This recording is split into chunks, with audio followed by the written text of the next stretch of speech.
On a frosty Christmas Eve, just as the world around them sparkled with holiday lights and promise, Nicholas Hamilton walked out of his penthouse door, leaving his pregnant wife Eliza devastated and alone. In a single hour, her world shattered. Little did she know that by morning, her face would be on every news channel across the country.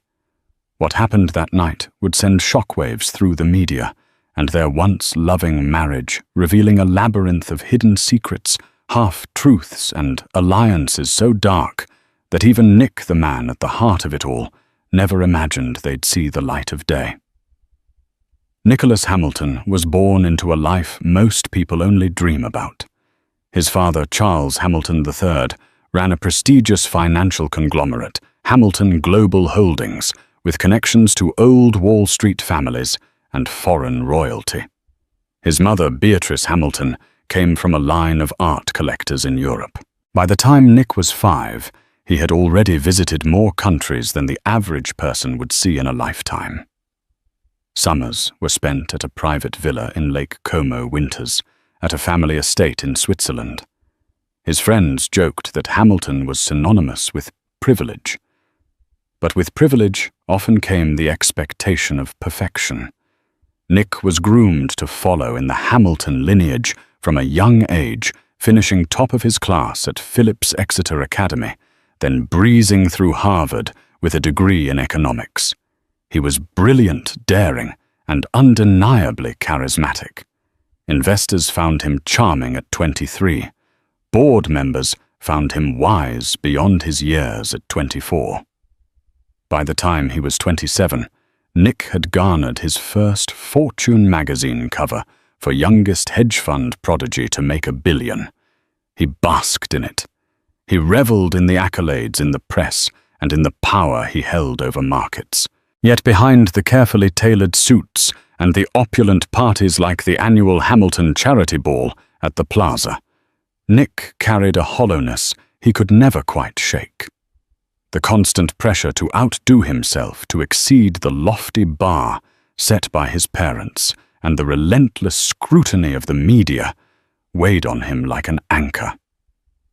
And then came Eliza. Eliza Jordan was the kind of woman no one would ever guess would end up with a billionaire.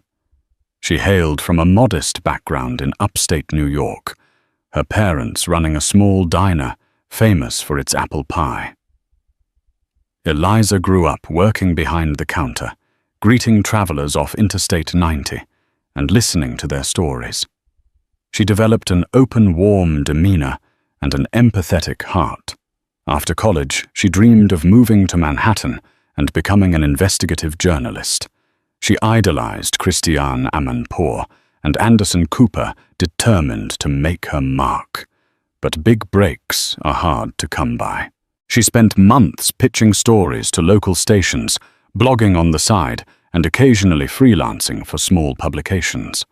Her first real job in the city, ironically, had nothing to do with journalism. She became a research assistant for a non-profit legal firm investigating corporate malfeasance. One grey November afternoon, she found herself in the middle of a high-profile press conference. A whistleblower was about to expose an executive's dubious dealings, and the press had gathered in droves. It was there that Eliza first crossed paths with Nick Hamilton. He wasn't implicated in the scandal. In fact, his philanthropic foundation was partially funding the non-profit she worked for. He arrived impeccably dressed in a charcoal suit, carrying an air of confidence that made every head turn. Eliza, holding a thick binder of legal documents, nearly bumped into him as she rushed to hand over some last-minute notes to her boss. "Careful," Nick said gently as papers flew everywhere. "We wouldn't want to compromise your hard work."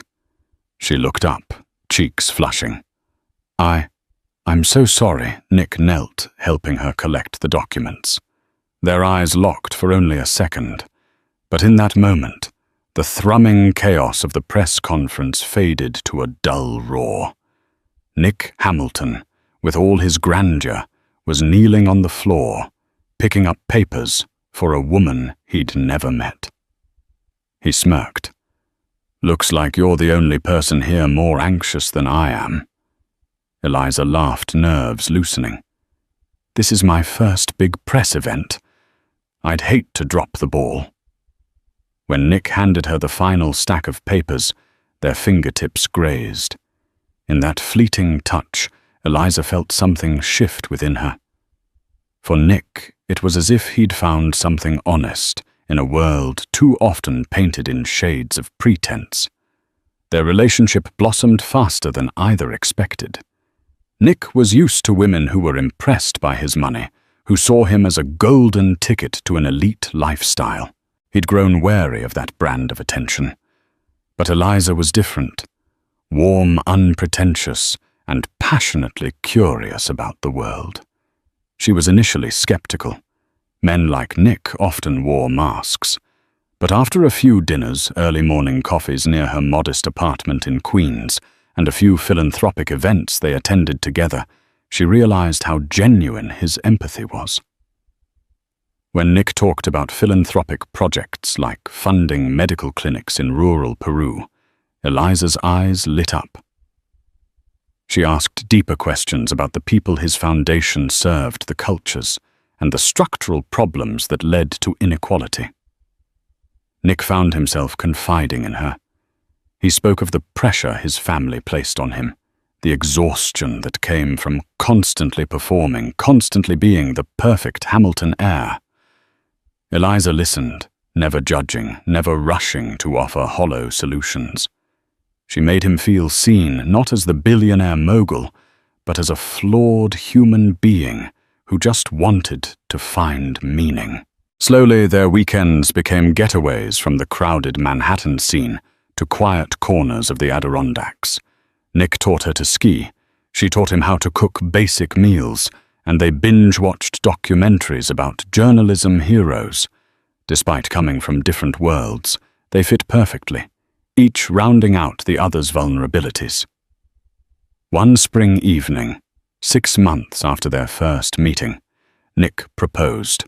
It wasn't at some grand gala or a glamorous trip to Paris. He did it in her tiny kitchen in Queens Flower, dusting his cufflinks because they'd just attempted to bake a pizza from scratch. Eliza cried tears of joy, whispering yes through her sobs. The wedding was a whirlwind. The Hamilton name demanded a level of pomp and ceremony.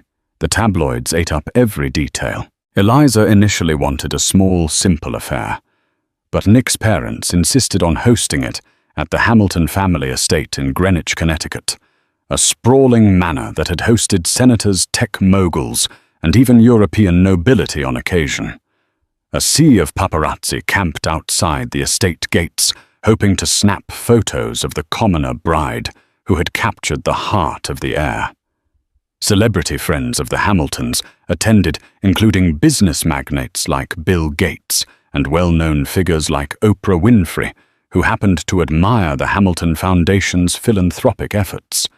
Even Elon Musk was rumored to have sent a personal note of congratulations, referencing a conversation he'd had with Nick about future humanitarian projects on Mars, half joke, half serious, in Musk's typical fashion. Eliza felt swept away by the spectacle. As she walked down the aisle, it was hard not to be overwhelmed by the cameras and the crowd. Still, when she locked eyes with Nick at the altar, everything else fell away. In that moment, it was just them. They kissed amid applause, and the newly christened Mrs. Eliza Hamilton tried not to think about the mountain of expectations that came with her new last name. The first year of marriage was blissful, filled with philanthropic trips and adjusting to a new home, a luxurious but surprisingly cozy penthouse overlooking Central Park. Eliza settled into the role of philanthropic advisor, working with Nick's foundation to evaluate projects and travel to underfunded communities. Yet beneath the veneer of happiness, tension brewed. Nick's father, Charles Hamilton III, had never fully embraced Eliza.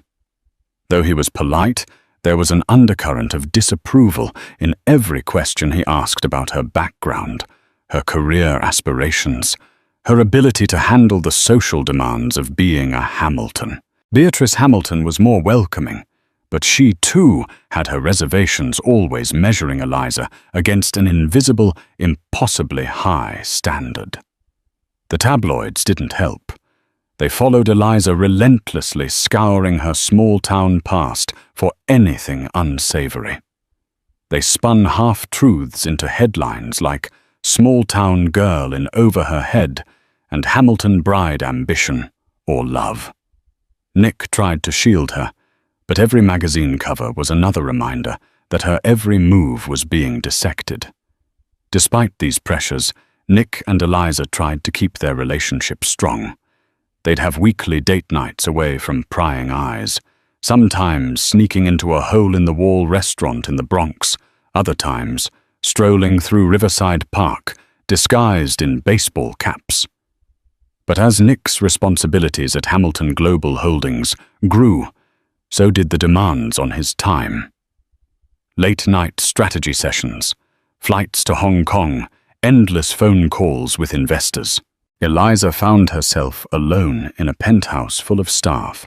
She barely knew her attempts at philanthropic projects, overshadowed by the press's fascination with her personal life.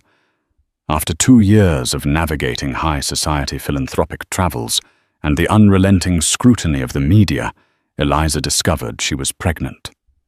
She told Nick early one morning, surprising him with a tiny pair of baby booties she'd bought at a local boutique. Nick's face lit up.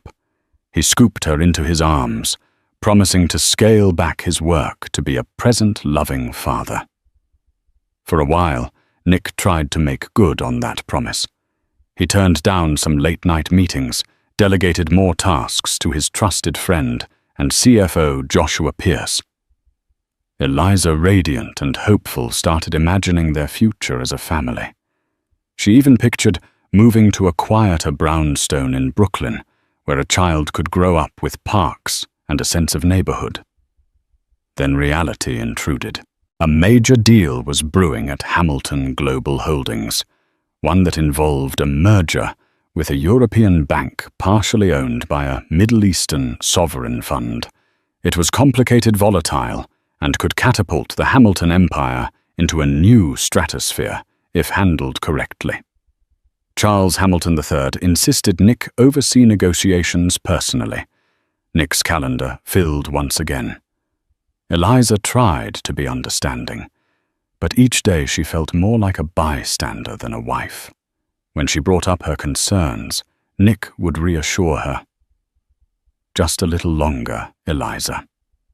After this, we'll take that long vacation to the Maldives, away from everything." Still, the baby grew inside her, and with it a gnawing uncertainty about their direction. As December arrived, New York transformed into a wonderland of sparkling lights and holiday cheer. The Hamilton family was expected to spend Christmas Eve at the Connecticut estate. Eliza, now nearly 7 months pregnant, wanted nothing more than a cozy celebration with Nick, her parents, who planned to drive down from upstate, and maybe a few close friends.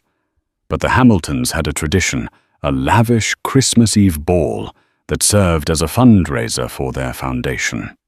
Politicians, celebrities, and Fortune 500 CEOs were all on the invite list. Charles and Beatrice pressed for Eliza to attend to show that the future mother of the Hamilton heir supported the family's philanthropic legacy. Nick was torn.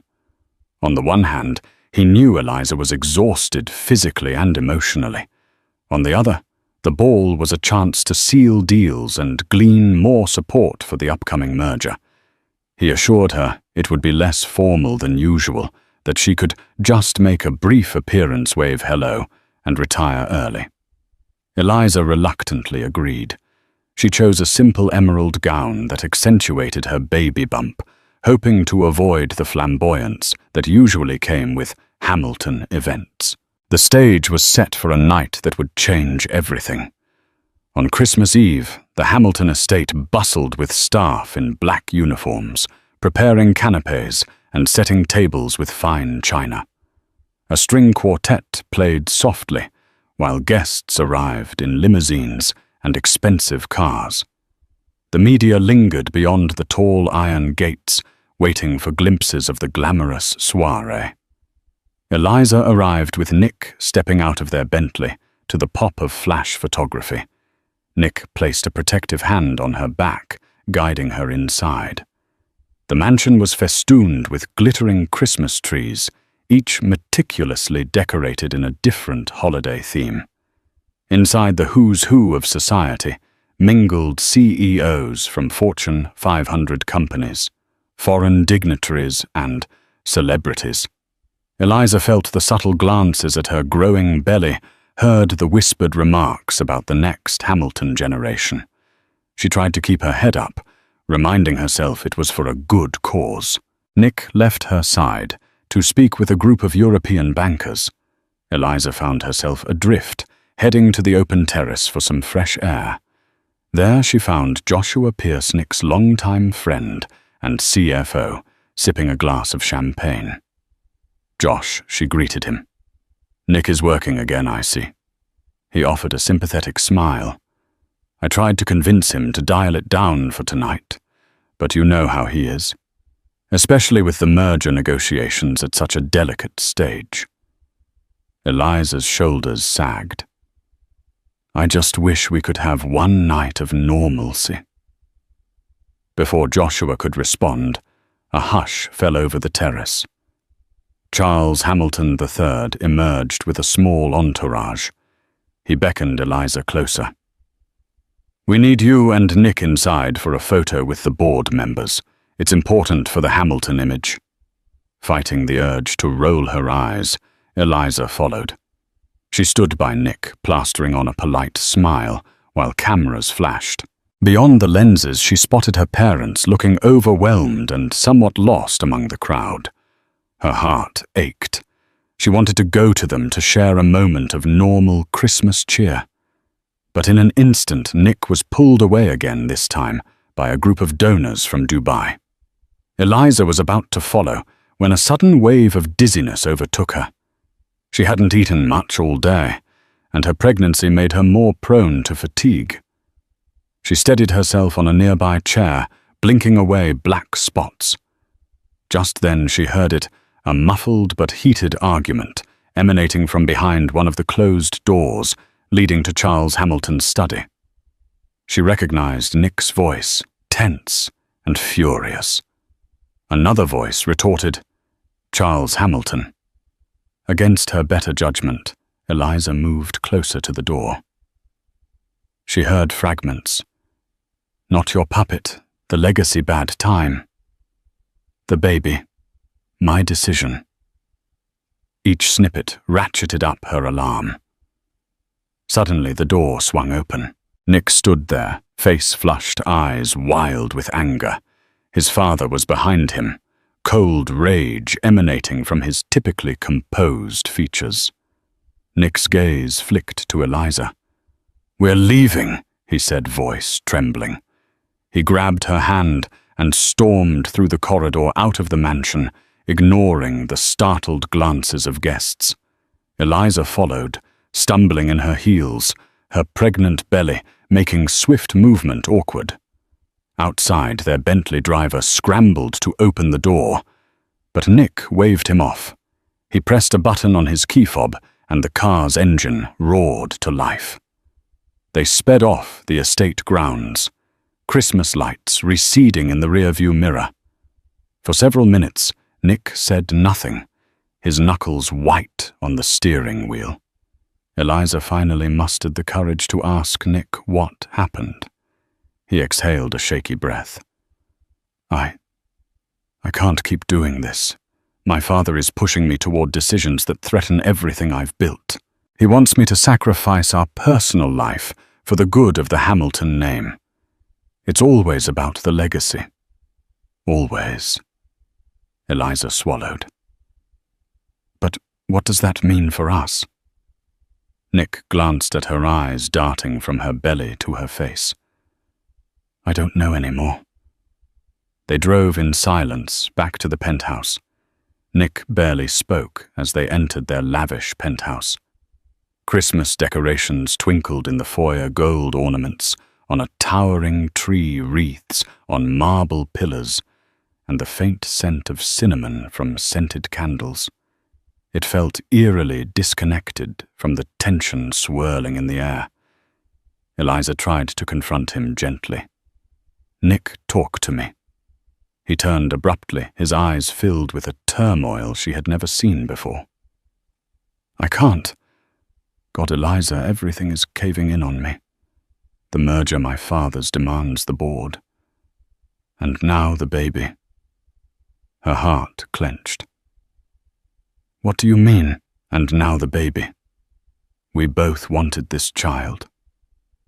He raked a hand through his hair. Yes, I did. I do. But everything is crashing down all at once. My father is threatening to revoke my position if I don't follow his plan. The press is hounding us. I can't breathe, Eliza. Tears welled in her eyes. So what, you're going to run away from me? From us? He paced across the marble floor. I need space. I can't think straight. I've never felt so trapped. A wave of pain, not physical, but emotional, coursed through her. She lowered herself onto a sofa, trying not to sob. I'm 7 months pregnant, and you're talking about needing space, Nick.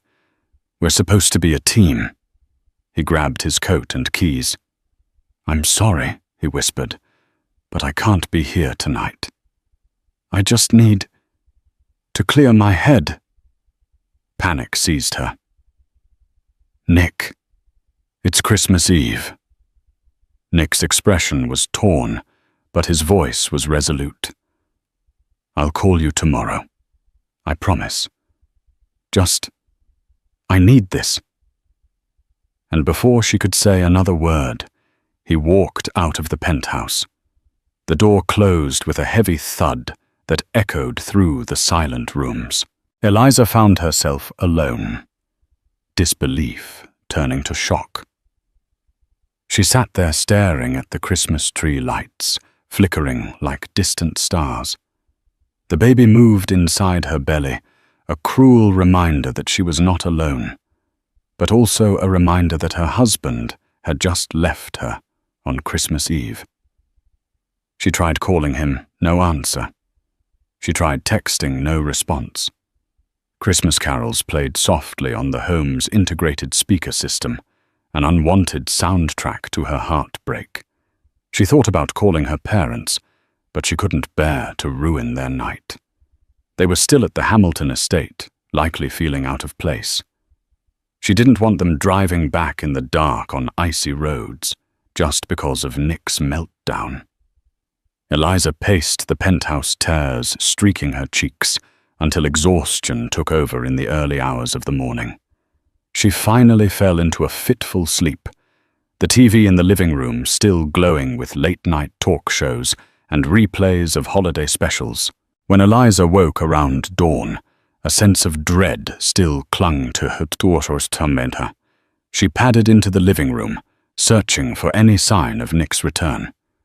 The sofa was empty, the penthouse silent. Feeling restless, she turned on the news. Initially, it was just background noise, holiday segments, weather reports, traffic updates. Then something caught her eye on the ticker at the bottom of the screen. Breaking Hamilton family drama. Her stomach tightened. She turned up the volume.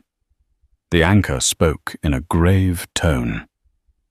In an unexpected twist.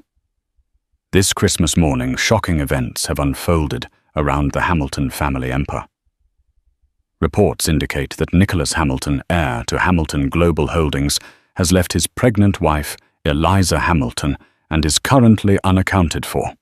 We have unconfirmed details suggesting a possible connection to the highly anticipated European merger. Stay tuned. Eliza's mouth went dry. Her phone began to vibrate with incoming calls and texts. She switched to another channel, the same story, more speculation.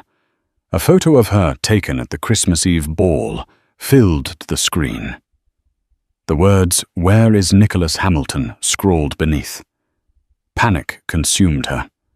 Why was the media reporting this so quickly? Why were they implicating her in the same breath as the merger? She attempted to call Nick again, straight to voicemail. Within minutes, the doorman of her building called up. "Mrs. Hamilton, we have half a dozen reporters in the lobby. They want a statement. Shall I call security?" Eliza's heart pounded. She felt cornered, confused.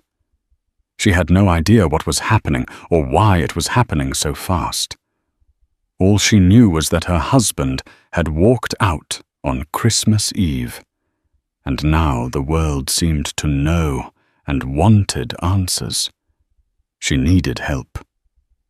In a panic, she dialed Joshua Pierce. His line rang 4 times before he answered in a groggy voice. "Eliza, what time is it?"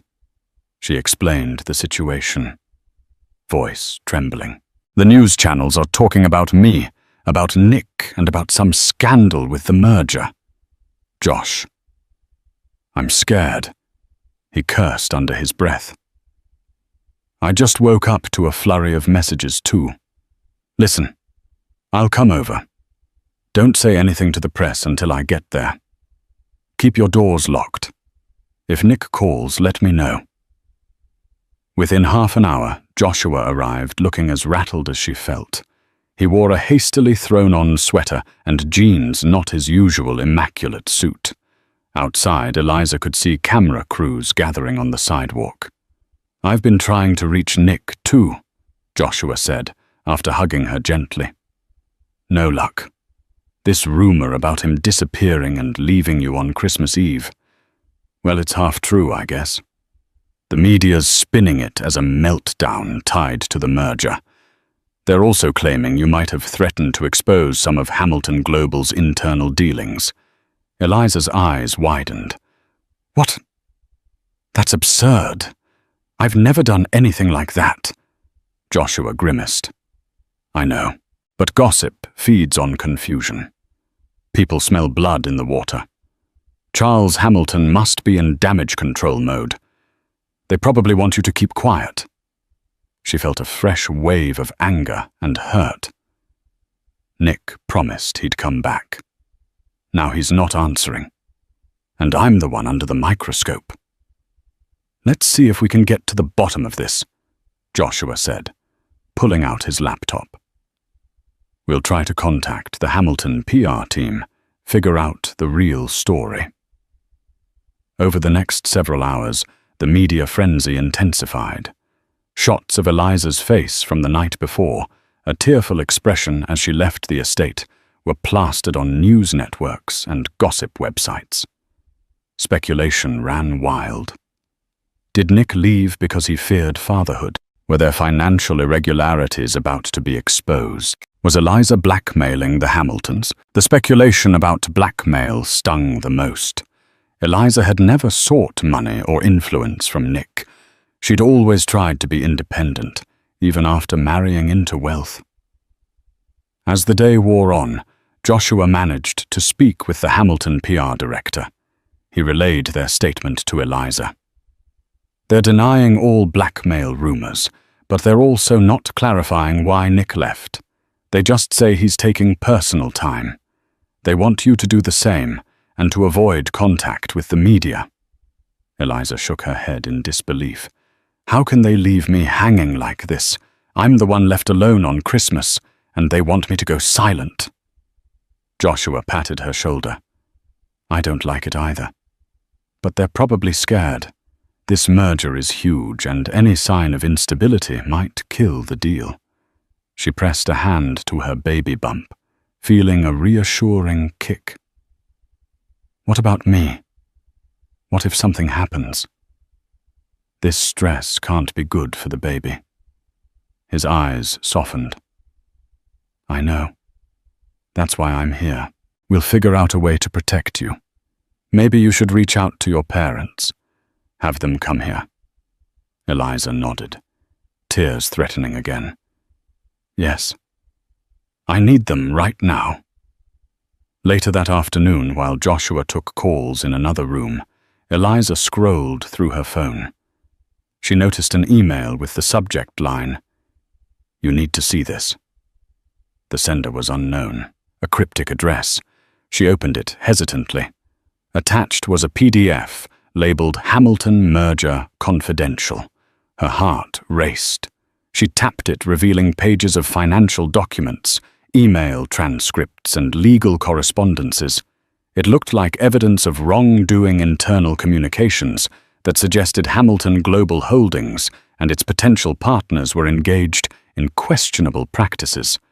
Some lines mentioned bribes to foreign officials. Others indicated accounts in offshore tax havens. Eliza's mind spun. Was this real? Who sent it, and why send it to her? She scrolled further and found references to Nick's involvement. It seemed he might have discovered these shady dealings and was resisting them. If he refused, his father's entire plan for the merger could collapse. Could this be why Nick had stormed out? Was he being blackmailed by his own father to keep quiet, to finalize the merger? Despite potential illegalities, Eliza felt sick. If this information was legitimate, it explained the swirling rumors. Perhaps Charles Hamilton suspected Eliza would blow the whistle given her background in non-profit legal work and her investigative streak. Just as Eliza was about to show Joshua the documents, her phone rang. The caller ID displayed Charles Hamilton III. Anxiety flared in her chest, but she answered. Charles's voice was controlled but cold. "Eliza, I'd advise you not to speak to the press. The situation is delicate. We wouldn't want you to misrepresent the family." Eliza's frustration boiled. "I haven't said a thing. But maybe you can tell me where Nick is." He paused. "Nick is taking time to reconsider his position. That's all you need to know. As for you, I suggest you refrain from meddling in matters that don't concern you." Anger surged. "Excuse me, I'm his wife. This concerns me and I'm carrying his child." Charles's voice took on a menacing edge. "And that is precisely why I'm telling you to tread carefully. The Hamilton name carries weight enough to protect or to destroy. Good day, Eliza." The line went dead. Eliza's hands shook. She had never liked or trusted Charles, but to hear him threaten her so openly. She knew now the documents in her inbox were the key to everything. She showed the files to Joshua, who read them with horror etched on his face. If these are real, then Hamilton Global is on the brink of committing massive fraud. This would ruin the company if it became public. Eliza was adamant. "We have to find Nick. If he's the one standing against these dealings, he could be in real danger." Joshua dialed Nick's number again. No response. He tried mutual friends, colleagues, but no one had heard from him since the night before. Eliza mulled over her options. She had enough journalistic instinct to know that handing these documents directly to the media would create a firestorm and might endanger Nick if he was somehow caught in the crosshairs. But doing nothing felt like a betrayal of all she believed in. She made a decision. "I'm going to contact an investigative journalist I trust, not to publish yet, but to verify if these documents are genuine." Joshua nodded slowly. "Okay. We'll need to keep a low profile.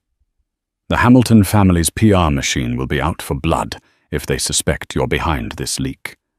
Eliza steeled herself, determination replacing her fear. "I won't let them bully me." Not this time. The day wore on. News trucks lined the street below the penthouse, and the media demanded a statement. The speculation grew wilder. Some tabloids claimed Nick fled the country, others that Eliza was working with the FBI. Seeking a semblance of normalcy, Eliza's parents finally arrived, escorted by building security through the back entrance. They embraced her, trying to provide comfort, but the tension was palpable. She made a few calls to her journalist acquaintance, Sarah Blake, an old college friend who now worked for a reputable newspaper. Sarah agreed to meet discreetly at a nearby cafe that evening, away from paparazzi. Despite Joshua's reservations, Eliza slipped into a cab bundled in a coat and scarf, evading the cameras by using an underground parking exit. She clutched a folder containing printouts of the leaked documents, her heart pounding at the risk. At the cafe, Sarah greeted her with a tight hug. "I saw the news. Are you okay?" Eliza shrugged. "Not really, but there's something bigger happening here. I need your help verifying these files." Sarah's eyes widened as Eliza laid out the documents. She listened intently, scribbling notes. "This is huge, Eliza. If these are authentic, it implicates not just Hamilton Global, but major international players. You realize what kind of storm this could create?" Eliza exhaled. "Yes. That's why I need to be sure. My husband is missing. I believe he walked out because he discovered these unethical deals and his father was forcing his hand." Sarah nodded gravely. "I'll use my contacts to authenticate them. But once you light this fuse, there's no going back. Are you ready for that?" Eliza swallowed hard. "I'll do what it takes to protect Nick and to make sure the truth comes out." Back at the penthouse, Sarah's team worked around the clock, verifying codes, cross-checking email headers, contacting industry insiders who might confirm or deny the authenticity of the documents. By the next morning, Sarah sent Eliza a secure message. "These are real. We have multiple confirmations. The scandal could break wide open." That same morning, Eliza received a text from an unknown number. "Nick is safe. If you want to see him, come to 30445 West 57th St. Parking, Level B, at 11 p.m. Alone." Eliza's heart soared with hope. But fear soon crept in. Was this a trap? She read the text to Joshua. He frowned. "That's a secluded parking garage near the old Midtown offices. It could be a setup. But if it really is Nick..." Eliza thought of her baby, her love for Nick, and the vow she made to stand by him. "I'm going. I have to." At 10:45 p.m., Eliza discreetly left the penthouse, ignoring reporters clamoring at the front. She called an Uber, instructing the driver to drop her off a block away from the address. Adrenaline coursed through her veins. She arrived at the dimly lit parking garage. The guard at the booth barely looked up from his phone as she entered on foot. Rows of parked cars stretched into the shadows. A tall figure stepped out from behind a concrete pillar. Eliza recognized him in an instant. Nick.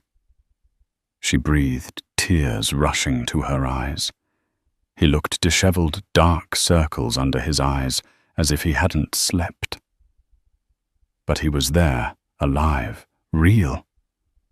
They rushed into each other's arms. For a moment, neither spoke, just clung to the other in desperate relief. Finally, Nick pulled back. "Eliza, I'm so sorry. I couldn't stay. I discovered things about the merger. Terrible illegal things. My father expects me to go along with it. When I refused, he threatened me. Threatened us." Eliza blinked back tears. I know. I've seen the documents. Nick, you should have told me. He sighed. I didn't want to drag you into this mess, but it looks like it's too late. She held his face in her hands. We're in this together. Whatever your father is planning, whatever Hamilton Global is doing, it can't continue. Nick nodded, tears glistening in his eyes. I want to expose them.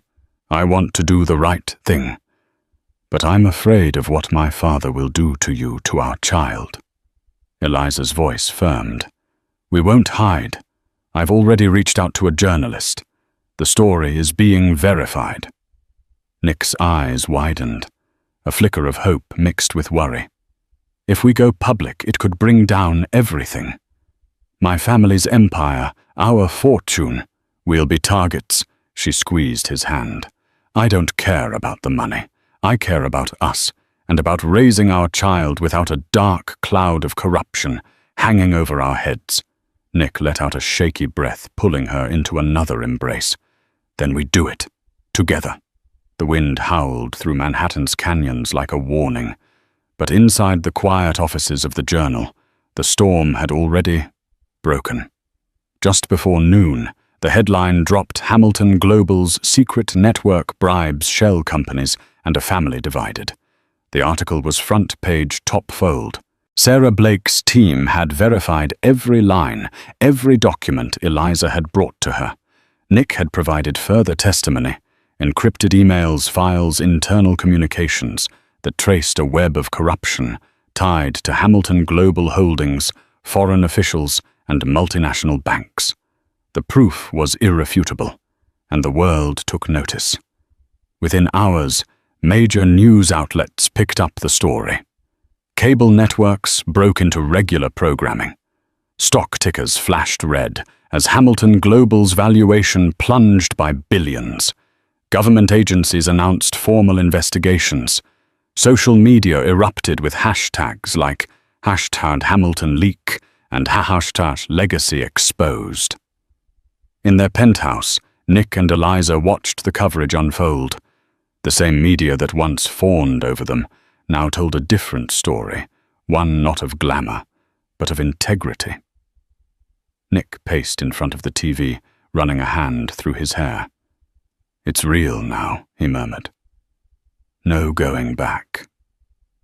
Eliza stood and took his hand, grounding him. That's the point. We don't go back, we go forward. That evening, Anderson Cooper aired a prime-time interview with Nick recorded under tight security. Nick didn't name names, but he confirmed the authenticity of the documents. He described the moral crossroads he had reached, the pressure from his father, the threats, the lies he could no longer abide. His voice shook only once when he said, I couldn't bring a child into this world while carrying that kind of darkness. Public reaction was immediate and powerful. Some called Nick a traitor to his legacy. Others hailed him as a whistleblower who dared to stand against corruption even when it meant turning on his own blood. But in the quiet corners of their home, as Eliza held his hand and rested her other on her belly, none of that mattered. They had chosen truth, and from that choice, a different kind of legacy was being born. The fallout from the expose was swift and seismic. Overnight, Hamilton Global Holdings transformed from a symbol of financial prestige to a cautionary tale broadcast on every news outlet in America. The company's stock nosedived. Investors scrambled to distance themselves. Regulators opened investigations not only in the US, but across Europe and the Middle East. Nick's name, once synonymous with wealth and power, now floated through headlines alongside words like whistleblower, betrayal, and courage. The media dubbed it the collapse of the Hamilton dynasty. And still through the whirlwind, Eliza and Nick stood firm. They remained at their penthouse, declining interviews and offers for book deals. Eliza focused on her pregnancy, clinging to moments of calm between the waves of public attention. her doctor concerned by the stress-advised rest and limited media exposure.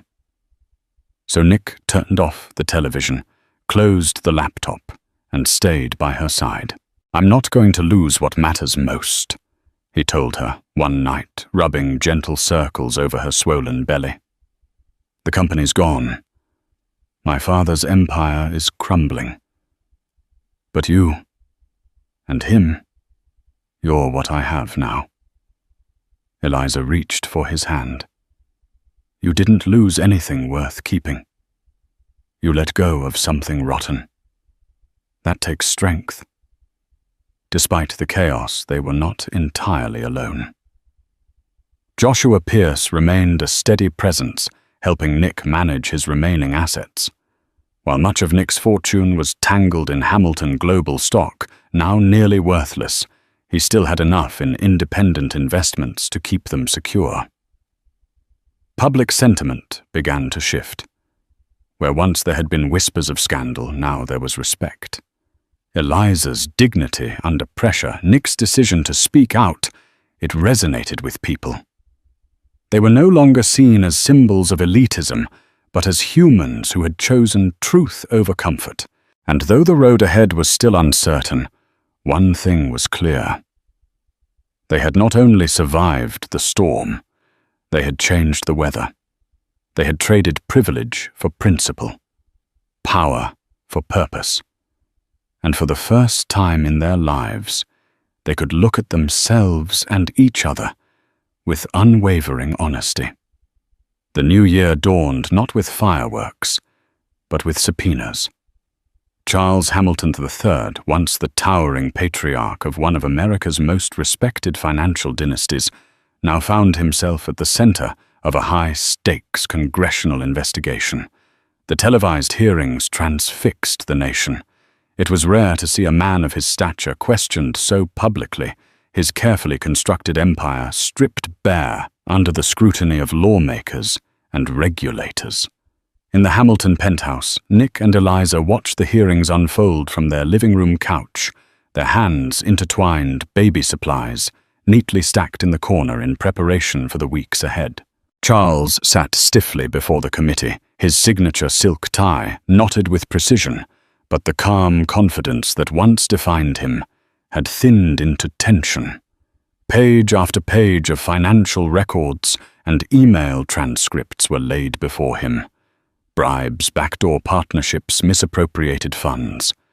With each revelation, the weight of decades of unchecked power bore down on him. For Nick, it was surreal. The man being interrogated was the same father who had taught him how to ride a bike, how to deliver a firm handshake, how to carry the Hamilton name with pride. But that pride had long since been eroded by secrets and manipulation. Eliza sensed his pain and rested her head on his shoulder. "You're not responsible for his choices," she said gently. "You made your own. That's what makes you different." Later that night, Nick's phone buzzed. "Father, the screen," read. He hesitated, then answered. Charles's voice was subdued, laced with weariness. "You've destroyed everything I built," he said, more exhausted than angry. "No," Nick replied quietly. "You destroyed it the moment you decided your legacy mattered more than your integrity." A long silence followed.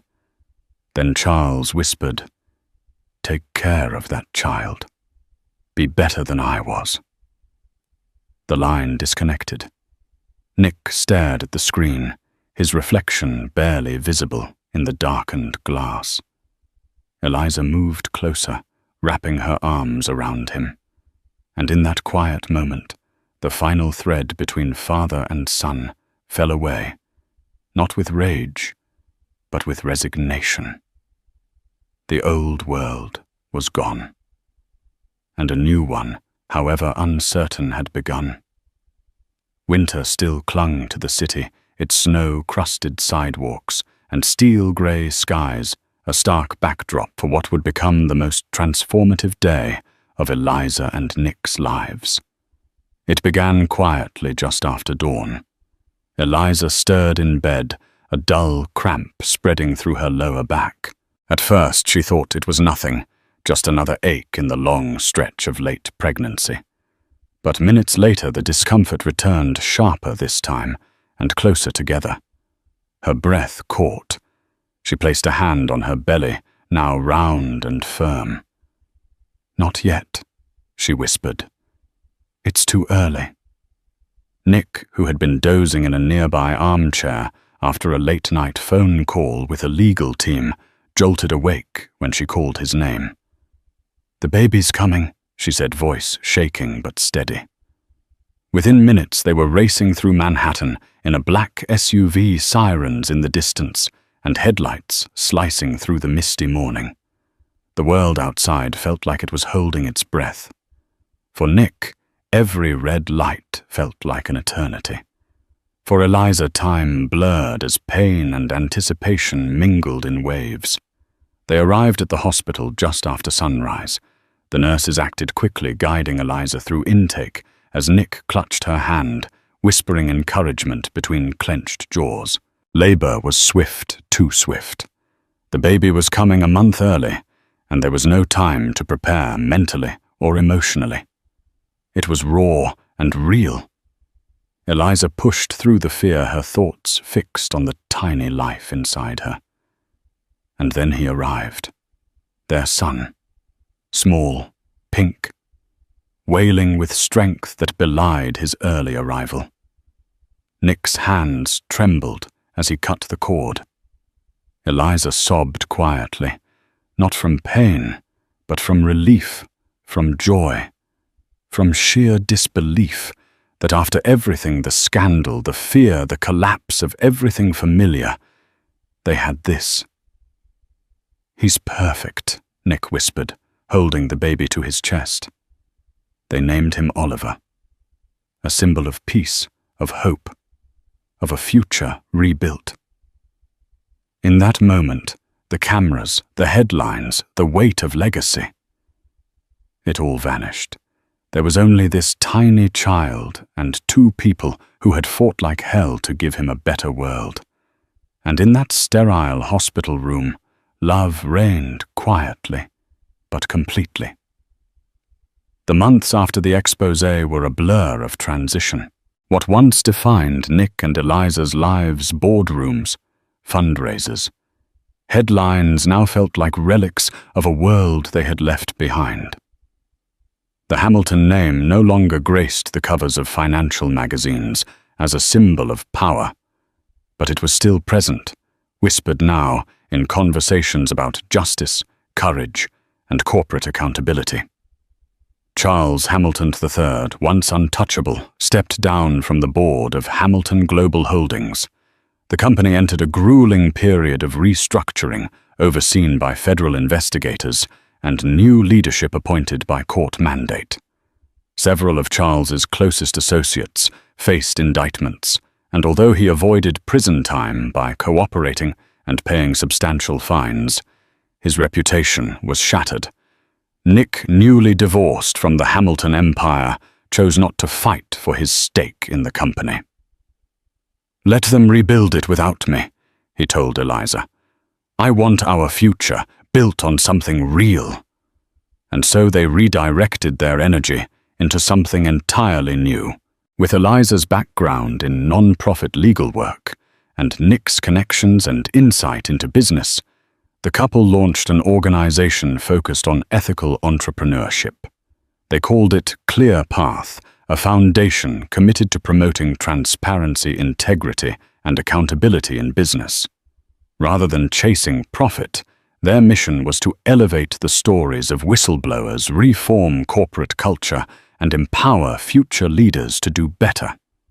Eliza also revived her long-held dream of investigative journalism. Through a podcast titled Inside the Veil, she interviewed corporate insiders, lawyers, and activists about corruption and reform. Her calm, empathetic interviewing style, paired with Nick's honest reflections, quickly built a dedicated audience. Though the Hamilton name no longer held its elite shine, it found something more valuable. Respect from communities that valued truth over titles. Nick and Eliza embraced a quieter life, selling off the opulent trappings of their past. The penthouse felt warmer now, not as a monument to wealth, but as a home where love, laughter, and the cries of baby Oliver echoed off the marble walls.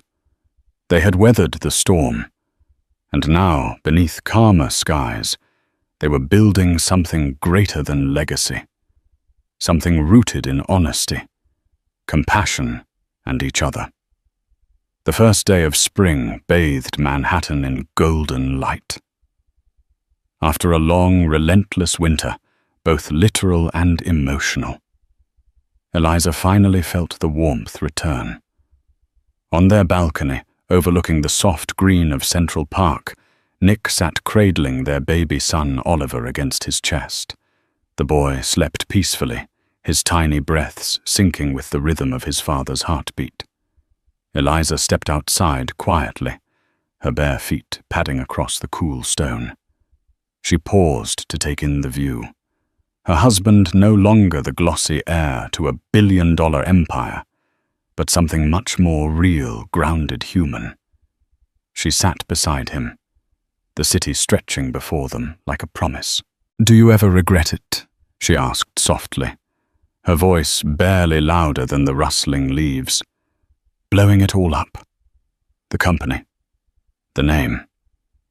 Nick didn't answer right away. He looked down at Oliver, then out toward the skyline he used to own. "I regret the way it happened," he said finally. "The pain it caused. The silence between us when I should have talked to you. But I don't regret doing the right thing. I needed to choose our future over my father's legacy." Eliza nodded, emotion swelling in her throat. "You chose truth over power," she whispered. "And somehow, through all of it, we still found each other." Nick turned to her, his eyes glinting in the morning light. "You gave me a reason to be brave," he said. "You and him." Oliver stirred, letting out a soft sigh. Eliza smiled and leaned into Nick's shoulder, wrapping an arm around both of them. Together they sat in a silence filled with meaning, the kind of silence that comes only after weathering a storm.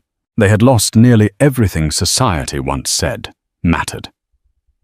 But here in the heart of the city, with a baby in their arms and sunlight on their faces, they knew they had gained something far more enduring, an unbreakable bond. And that was everything. Thank you for joining us on this roller coaster journey through betrayal, scandal, and redemption. Nicholas Hamilton's decision to walk away on Christmas Eve set off a chain reaction that not only tore down a corrupted dynasty, but also brought an unwavering love into sharper focus.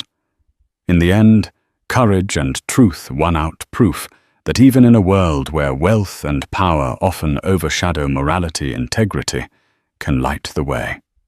If you found this story compelling and want to be part of our growing community, please like this video, share it with friends who love a good drama, and subscribe for more tales that explore the resilience of the human spirit.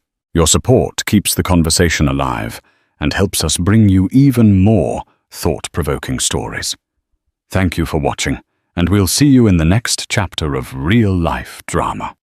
Harold Davenport was the kind of man the tabloids loved to hate, handsome, wealthy, and never without a scandal.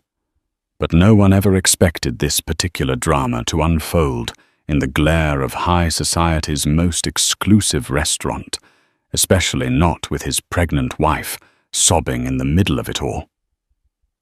In just one heated moment, Harold shattered more than expensive dinnerware when he delivered a stinging slap across Evelyn's face. Witnesses stood frozen cell phones out, capturing every angle of the betrayal.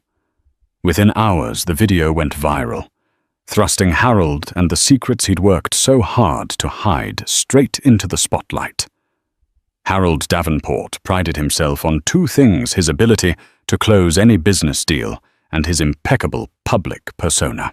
If you walked into the towering glass building that housed Davenport Investments, you'd be greeted by smiling receptionists, crisp-suited assistants, and a portrait of Harold himself that exuded both charm and power. Behind the scenes, he navigated labyrinthine deals with an iron will.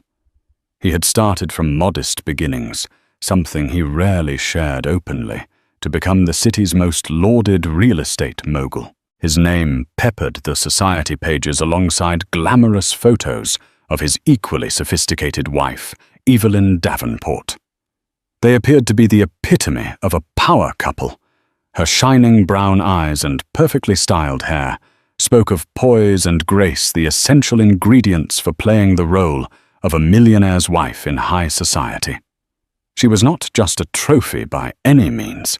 Evelyn held a master's degree in art history and curated exhibitions for a local gallery. Yet to the outside world, she seemed a mere ornament to Harold's unstoppable ambitions. Harold considered himself unstoppable until recently. He had just received news that Evelyn was pregnant. The idea of fatherhood was supposed to fill him with pride and joy. Instead, it felt like an inconvenient sidetrack to his grander life plan. Children meant cutting down on the lavish parties, the adventurous getaways, and the provocative dinners that often involved far more than just food. On top of that, business had been rocky for the past 6 months. Some said the real estate bubble in certain parts of the city was bursting and Harold was feeling the tremors. But he refused to show weakness. He doubled down on new developments, ignoring the warnings of colleagues. He had built an empire. How could it possibly crumble? Evelyn Davenport stared at the ultrasound photos pinned to her dresser mirror every morning. She was enamored with the tiny life growing inside her, but an undercurrent of dread also ran through her thoughts. Her marriage had once been built on genuine affection, but in recent months, Harold had grown distant. He'd come home late without explanation, skip important doctor appointments, and at times displayed a temper she'd never witnessed in their earlier years. She confided in her best friend, Fiona Bradford, who came from old money and spent her days juggling charity events. Fiona often told her, "Men like Harold are under immense pressure. Try to be more understanding." Evelyn did try. She planned romantic dinners, arranged quiet nights by the fireplace, and even suggested couples therapy. But Harold always brushed her off with a dismissive wave or an outright snub. This pregnancy, though a miracle to her, seemed to irritate Harold in a way she couldn't fully fathom. He was curt whenever she mentioned baby names or asked if he'd help decorate the nursery. Evelyn began taking notes on her phone of every small moment of love he did show, as though hoarding them like rare jewels, holding on to evidence that the man she married still existed. Complicating things further was the swirl of rumors she caught drifting through the city's upper crust. A mistress, some whispered. Others said they'd seen him at questionable venues late at night. She tried to remain hopeful, to keep faith in the vow they had shared. After all, this was the man who'd once whisked her away for a spontaneous trip to Santorini just to watch the sunset on her birthday. Yet she couldn't deny the gnawing feeling in her stomach that something was terribly wrong. Serafina Rossetti was everything a scandalous mistress might be, statuesque, captivating, and dangerously ambitious. She had grown up on the outskirts of Rome, clawing her way out of poverty by using her wit charm and an unrelenting will to transcend her circumstances. Arriving in the city with no connections, she landed a job as a lounge singer in a high-end hotel bar frequented by the wealthy. That's where she first caught Harold's eye. Harold was drawn to Serafina's exotic accent and the allure of the unknown. As her smoky voice caressed the final note of a song, one evening Harold found himself enthralled, He approached her with the confidence of a man used to getting what he wanted. Serafina recognized him immediately. The local tabloids were filled with stories of Harold Davenport, the man who could turn a patch of barren land into a sprawling, money-making enterprise. She pretended not to care about his reputation or fortune, knowing full well how to play the game. Before long, they were meeting in clandestine hotel suites. Harold felt a rush with Serafina that had been absent from his marriage for far too long, at least in his mind. She was exciting and adventurous, feeding his ego in ways he didn't realize he craved. She would whisper how powerful he was, how unstoppable, and how much she admired him. It filled a void he had never acknowledged existed.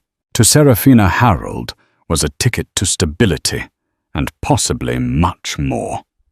She knew the stakes. If she played her cards correctly, she might secure a future that far outshone her modest singing gigs. She feigned ignorance about his personal life, though she followed every development on social media. She told herself that if Harold was unhappy in his marriage, it was his problem to fix. She was simply the prize he deserved. The night it all came crashing down began as an extravagant date at La Belle Étoile, the city's most exclusive French restaurant.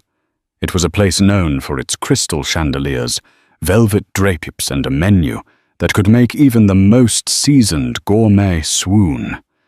Reservations were nearly impossible to procure.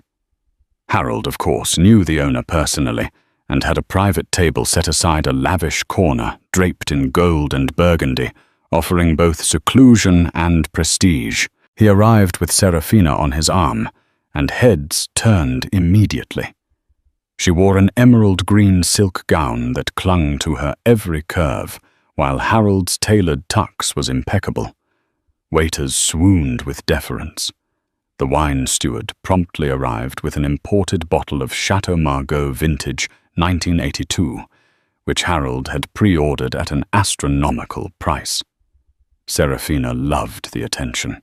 She let out a seductive laugh at every mundane remark Harold made, batting her eyelashes as though he were reciting poetry. Little did she know that someone had recognized them. A discreet text was sent, and within minutes gossip started circulating through the upper echelons of the city's social network. Meanwhile, Evelyn sat at home, rubbing her growing belly, wondering yet again why Harold was working so late. She had made calls to the office, but each time an apologetic assistant told her, "Mr. Davenport is still in a meeting." When her phone pinged with a message from an acquaintance that read, "I think you need to see this," accompanied by a grainy photo of Harold and another woman at La Belle Étoile. Evelyn felt her world tilt. Fueled by adrenaline heartbreak and a sense of determination she didn't know she possessed, Evelyn decided she had to see for herself. She hailed a car, ignoring her better judgment and every instinct telling her to stay home. She headed straight for the restaurant, tears threatening to spill from her eyes as she clutched her phone to her chest. When Evelyn arrived at La Belle Étoile, her heart pounded so loudly she could barely hear the maitre d' asking for her reservation. She spotted Harold almost immediately across the dimly lit room. He was laughing, his face turned toward Serafina. For a moment, Evelyn couldn't breathe. It felt surreal, like a nightmare that stubbornly refused to end. She managed to slip past the staff, fueled by raw emotion. She stood trembling at the edge of the table. Her presence was so unexpected that Harold didn't notice her at first. Serafina, however, lifted her eyes and froze. The expression on her face transitioned from smug delight to startled anxiety in a split second. Harold finally caught on. His laughter died, and a hush fell over their little corner of the restaurant. By now, curious diners at nearby tables were craning their necks to see the source of the disruption. Evelyn Harold said, his voice taut, "What are you doing here?" She couldn't quite form coherent words. Her throat felt like sandpaper as she uttered, "So this is how you spend your late nights." Before Harold could respond, Serafina tried to stand, but Evelyn's fierce gaze made her retreat into her seat. Evelyn didn't notice the staff edging closer to intervene or the scattered camera phones that rose from various tables. She only had eyes for Harold, whose face was now marked by anger more than guilt. Seeing the confrontation escalate, the maitre d' approached gently. "Madame, if there's an issue, stay out of this." Harold barked, eyes locked on Evelyn. Tension twisted in the air as onlookers waited, half in dread, half in voyeuristic fascination. Evelyn's hands shook, not with fear, but with a mix of betrayal and heartbreak she could no longer contain. No one could have predicted how swiftly the situation would spiral. Evelyn, tears brimming, whispered, "How could you do this?" "You know I'm pregnant, Harold. I'm carrying your child." Her voice cracked on the last word. Harold looked around painfully, aware that all eyes were on him. The empire he had carefully built on a foundation of public relations and polished appearances now stood on the brink of collapse. In his mind, Evelyn was violating the unspoken rule that all dirty laundry must remain hidden. She had broken the illusion he had painstakingly maintained, and for that, a flicker of rage ignited in him. It was a single impulsive motion. Harold raised his arm and delivered a stinging slap across Evelyn's cheek.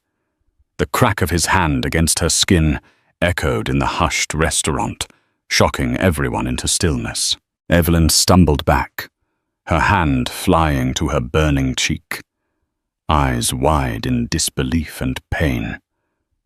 Serafina gasped, and several diners let out shocked cries.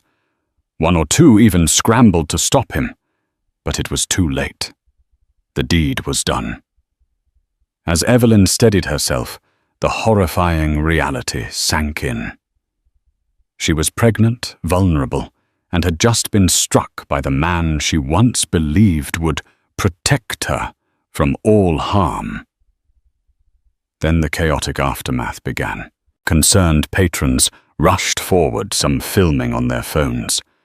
A couple of women attempted to console Evelyn, while others shouted at Harold, calling him out for his abuse. Restaurant security threatened to call the police, but Harold, with his connections, somehow dodged immediate trouble. He stood rooted as if he couldn't quite comprehend what he'd done. Serafina was pulling at his arm, begging him to leave before the authorities arrived. Evelyn, tears streaming down her face, could hardly breathe.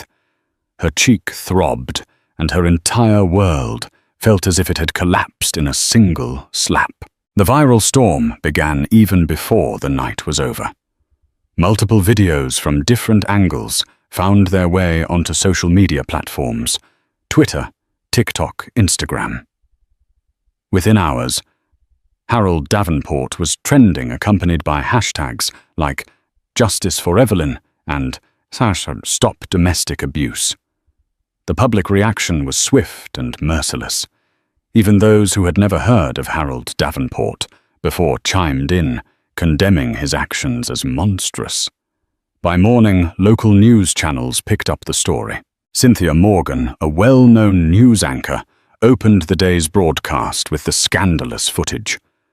Experts chimed in, psychologists discussing domestic violence, lawyers speculating on potential legal consequences, and business analysts predicting the downfall of Davenport Investments. If there was any doubt that Harold's reputation would weather this storm, it was erased by the sheer volume of denunciation flooding every media outlet. Evelyn, meanwhile, had spent a sleepless night at her friend Fiona's house. She found no peace there, either her phone vibrating constantly with messages of sympathy, outrage, and offers for legal counsel.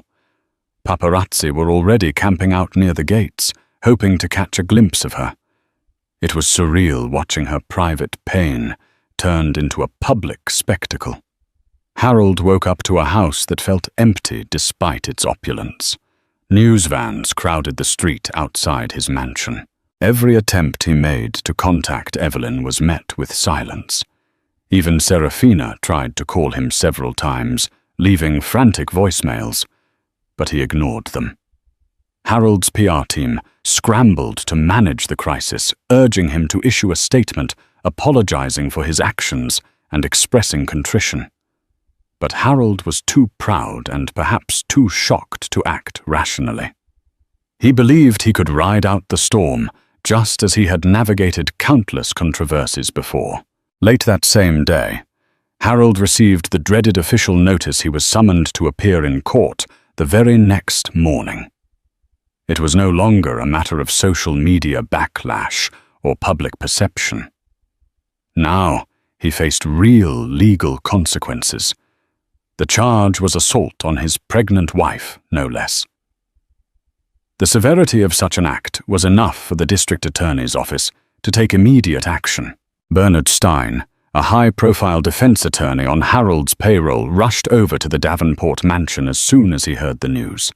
Stein had seen his fair share of celebrity and high society cases, but even he seemed rattled. In the gleaming marble foyer, he told Harold in no uncertain terms, "The footage is everywhere. We can try damage control, but you must appear remorseful and cooperative in court. This isn't a tabloid rumor we can simply squash." Harold seethed at this notion of having to grovel. "I built this empire," he snapped, pacing restlessly, "and I'll be damned if I let it crumble because of one slip. Evelyn. She provoked me. She showed up uninvited, made a scene." Stein cut him off. "Do you hear yourself? That is not a defense. You slapped her. And she's pregnant. The public outcry alone is enough to doom you if we don't handle this very, very carefully." He stressed again the importance of a heartfelt apology, possibly even a settlement, anything to prevent a drawn-out criminal trial. Reluctantly, Harold agreed to follow Stein's guidance, but he refused to see Evelyn or even attempt a direct apology. Pride and anger still clouded his judgment, overshadowing any rational thought. His mind whirled with blame and resentment for Evelyn, for the diners who had filmed him, even for Serafina, whose presence had set the stage for the entire spectacle. While Harold prepared his defensive strategy, Evelyn faced a far more tumultuous emotional storm. She was holed up in Fiona's guest room, drifting between tearful breakdowns and bouts of numbness. Her cheek still bore a faint bruise, and every time she glimpsed her reflection, she felt a jolt of anguish mixed with disbelief. When she placed a hand over her belly, she worried not just for her own future, but for the innocent child growing inside her. Through the door, Fiona tried to coax her with tea-soft music or heartfelt reassurances. Evelyn appreciated the support, but she felt trapped in a nightmare she never asked for. A flurry of phone calls from advocacy groups, lawyers, and journalists only added to the confusion. While some demanded she press charges and make a public statement, others urged her to remember that Harold was a powerful man with the means to retaliate. Even her own parents, who lived in another state, left voicemails begging her to come home away from the media frenzy.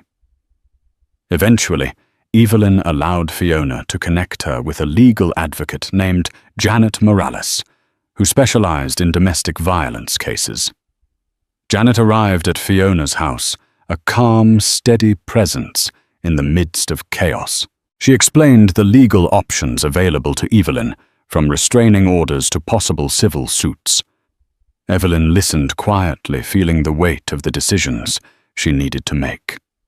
Her mind wandered to the early days of her relationship with Harold, their honeymoon in Bali, the nights they spent dreaming about their future, the moment they decided to try for a child. Each memory felt like a shard of broken glass, once whole and dazzling, now painful and scattered. Still, a determination flickered in her eyes. She wasn't just a victim. She was a mother, and she needed to protect herself and her unborn child, even if it meant taking the man she once loved to court. The next morning, the courthouse was abuzz with reporters, photographers, and curious onlookers. Police barricades lined the steps leading to the main entrance, where a swarm of media personnel jockeyed for the best vantage point. When Harold arrived in his sleek black sedan, he was greeted with an onslaught of camera flashes and shouted questions. Dressed in a tailored grey suit and dark sunglasses, he wore a stoic mask that revealed no hint of emotion. Inside the courtroom was surprisingly small and modest for such a high-profile case, the wooden pews filled with press and spectators. Evelyn and her lawyer Janet were seated at the prosecution's table. She looked pale and fragile, her eyes downcast, but there was a certain resolve in her posture. Harold glanced at her only briefly as he took his seat beside Bernard Stein. Judge Mary Kingsley presided, an astute woman known for her intolerance of theatrics. She addressed Harold's legal counsel, who motioned for a plea of not guilty. The charges read aloud included felony assault and battery on a pregnant spouse. The words echoed ominously through the hushed room. Prosecutor James Underwood wasted no time presenting the video evidence that had already become infamous. The room fell silent as the footage played. There on the screen was Harold's hand connecting sharply with Evelyn's cheek, her face contorted in pain, the restaurant crowd gasping in the background. Harold swallowed hard, but his expression remained guarded. His attorney argued that it was an isolated incident, fueled by extreme emotional stress, an out-of-character moment for a man who had led a charitable, community-minded life. The prosecution countered that domestic violence could never be excused by stress, especially when an unborn child was at risk. By the time the hearing concluded, it was clear there would be no quick resolution. Trial was set for several weeks later, and the tension in the courtroom felt like a coiled spring about to snap. In the days following the court hearing, Serafina Rossetti found herself in an awkward position. She had assumed that Harold needing her emotional support would whisk her away from the scandal and set her up in some plush hideaway. Instead, she found her calls unanswered or curtly dismissed. The few times Harold did speak to her, he was terse and irritable, as though she were now a complication rather than a thrilling escape. Serafina had her own problems too. Reporters had begun staking out the upscale condo Harold had rented for her. Some tabloids ran sensational headlines like, "The Other Woman." Serafina Rossetti speaks out. Even though she had given no interviews, offers from less reputable media outlets poured in, all wanting her exclusive story. Serafina sensed an opportunity. Perhaps if Harold was going to turn cold, she could profit from this mess in her own way. Despite her interest in monetizing the scandal, Serafina also harbored a flicker of concern for Evelyn. She never anticipated the situation would escalate into physical violence. Yes, she had wanted to supplant Evelyn as the woman in Harold's life, but witnessing a man strike his pregnant wife had jarred her. For the first time, she wondered if she was in over her head. One evening, she decided to contact Evelyn anonymously. She sent a brief, cryptic message. "I'm sorry for what happened. I never wanted it to come to this." She then quickly blocked the number, unsure of why she felt compelled to do so in the first place. That night, she remained awake, perched on her leather sofa, staring at the city lights outside her window. She had spent a lifetime fighting for a better existence, convinced that the ends justified the means. But as she peered into her own future, she suddenly realized she might be standing on a precarious tightrope, one misstep away from losing everything. Harold Davenport's PR team had never faced a crisis of this magnitude. Usually they managed to paint him as a charitable businessman, someone who hosted lavish galas for hospitals, sponsored educational programs, and revitalized run-down neighborhoods. But the video of him striking Evelyn was impossible to spin. The public condemnation was fierce, and major corporate partners began distancing themselves. Stock in Davenport Investments took a nosedive. Shareholders were panicking, and the board of directors discreetly questioned Harold's ability to continue leading the company. Not one to accept defeat, quietly Harold held a meeting in his opulent office suite. The walls were lined with modern art, each piece meticulously chosen to convey sophistication. But on this day, the art's tranquility did nothing to calm the anxieties in the room. Board members, anxious and distrustful, demanded reassurance. Harold paced at the head of the long, polished table, trying to maintain composure. "We need to control the narrative," he insisted. "I've directed my lawyers to talk settlement with Evelyn. We can handle this quietly if she—" One of the older board members, James Chapman, interrupted. "Harold, with all due respect, you assaulted your pregnant wife on camera. There's no controlling that narrative, and if we don't distance ourselves, we risk the downfall of the entire firm." Murmurs of agreement echoed around the table. Harold's jaw tightened. He insisted that the scandal would blow over if they remained united. But the board members exchanged doubtful glances. In the hallways outside, staff whispered uncertain if they'd have a job in a few months. That evening, Harold retreated to his penthouse office. The city skyline spread before him. He clutched a glass of expensive scotch, staring at the reflection of a man he hardly recognized. His empire was teetering, and for the first time in his life, he had no idea how to save it. As Harold's world collapsed, the people in his orbit took sides. A handful of his longtime associates tried to stand by him, offering moral support and private sympathies. Most, however, withdrew out of self-preservation. Invitations to elite events dried up.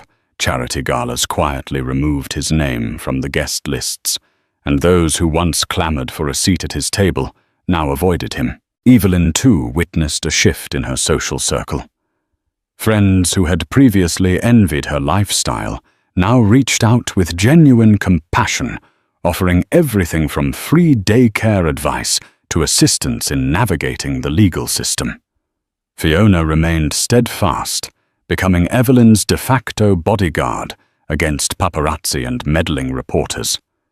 Meanwhile, the press had a field day, highlighting every single detail of Harold and Evelyn's life. Newspapers dug into Harold's financial dealings, revealing questionable partnerships and uncompleted real estate ventures. Speculative pieces claimed Davenport Investments was on the brink of bankruptcy. Journalists camped outside Fiona's suburban estate, snapping photos through telephoto lenses whenever Evelyn ventured outdoors for a doctor's appointment or a walk. Harold was enraged by the intrusion, even though he had no moral ground to stand on. In a rare moment of vulnerability, he asked Bernard Stein, "Is there any chance Evelyn will drop the charges?" Stein's expression was grim. "She's pressing forward. And the DA's office has ample evidence. If it goes to trial, you could face jail time, especially considering the severity of hitting a pregnant woman." Faced with the real possibility of incarceration, Harold felt the first tremors of fear. He was used to controlling everything. His company, his reputation, his personal relationships. But now the grip he had on his world was slipping, and all he could do was watch it fall. Evelyn spent her days juggling medical checkups with legal consultations. The unborn child remained her top priority, and each ultrasound brought both hope and anxiety.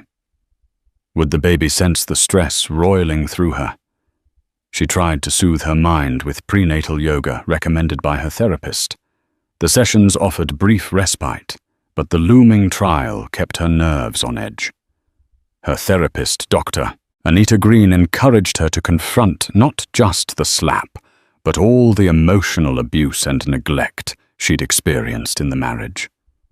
In one session, Evelyn sobbed as she recounted the nights she would wait hours on end for Harold to return home, only to be met with indifference or scorn.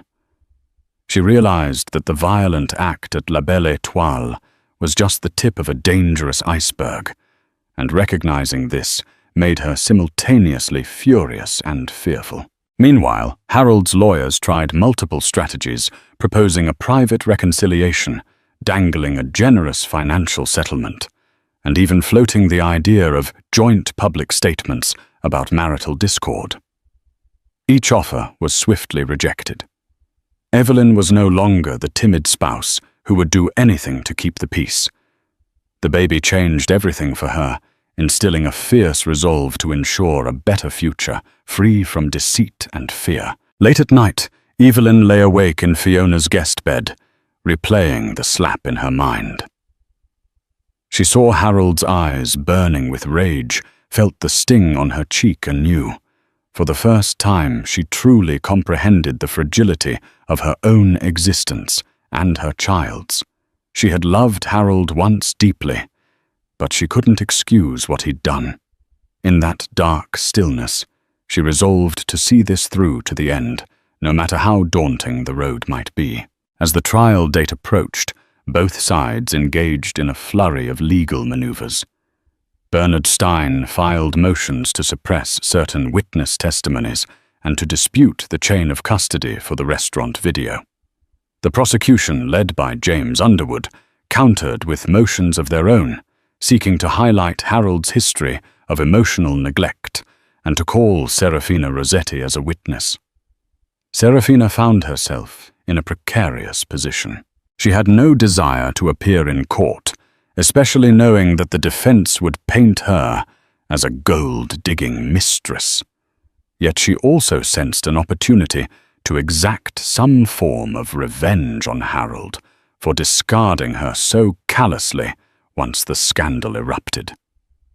After consulting with a lawyer of her own, Serafina begrudgingly agreed to cooperate with the prosecution's subpoena. The court of public opinion, however, was far swifter. The tabloids labeled Serafina as a home wrecker and the vamp who lured Harold astray. Commentators on morning talk shows debated whether she deserved blame or sympathy. Serafina found the sudden fame both alluring and terrifying, as she realized her once private life was now fodder for gossip and judgment. Inside Davenport Investments, the board of directors held emergency sessions without Harold. Rumors circulated about a possible ousting. Harold heard whispers about a management shakeup that would remove him as CEO. Each time the rumor reached him, it fanned the flames of his anger. He felt betrayed by the very people who had benefited from his leadership for years. Still, he clung to the hope that the trial might reveal the situation as a one-time lapse in judgment, at least enough to salvage what remained of his empire. But in his darkest moments, he wondered if the unstoppable Harold Davenport was truly unstoppable after all. Amid the swirling chaos, Evelyn received unexpected support from a group called Women First, a local non-profit dedicated to assisting victims of domestic violence. Organized by a determined activist named Sarah Hernandez, they reached out to Evelyn, offering counseling, legal resources, and even security if she felt threatened. Though initially wary of involving outsiders, Evelyn discovered a comforting sense of solidarity in their presence. Harold, in a rare moment of contrition, attempted to send Evelyn a bouquet of white roses and a handwritten note saying, "For the sake of our child, let's find a peaceful resolution."